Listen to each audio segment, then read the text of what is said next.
2s2 പിന്നെ ഇത് വരും 2p6 10 ആയില്ലേ 2 4 6 4 10 പിന്നെ ബാക്കിയുള്ള എഴുതുക 3s2 3p6 മനസ്സിലായല്ലോ ബാക്കിയുള്ള എഴുതി ഇനി രണ്ടാമത്തെ ഏതാണ് ക്വസ്റ്റ്യൻ പറഞ്ഞിരിക്കുന്നത്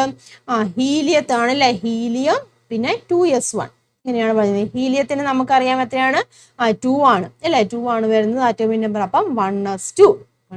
പിന്നെ 2s1 മനസ്സിലായല്ലോ ഇനി മൂന്നാമത്തെ തന്നിരിക്കുന്നത് ആർഗണിന്റെ ബേസിലാണ് കേട്ടോ ആർഗൺ ഇങ്ങനെയാണ് 3d2 4s2 3d2 4s2 ഈ രീതിയിലാണ് തന്നിരിക്കുന്നത് അപ്പൊ നമുക്ക് ആർഗണിന്റെ എത്രയാണ് വരുന്നത് ഞാൻ പറഞ്ഞില്ല അത് കൃത്യമായിട്ട് ഓർത്തോണം കേട്ടോ ഹീലിയം 2 ആണ് ദെൻ നിയോൺ എന്ന് പറഞ്ഞിരിക്കുമ്പോൾ 10 ആണ് വരുന്നത് ആർഗൺ എന്ന് പറഞ്ഞിരിക്കുമ്പോൾ 18 വരും അപ്പൊ 18 വരെയുള്ള എഴുതുക 1s2 2s2 2p6 അല്ലേ ഇപ്പൊ എത്രയാ 10 ആയി ഇനി ഏതാണ് അടുത്ത മൂന്നാമത്തെ ഷെൽ വരും 3s2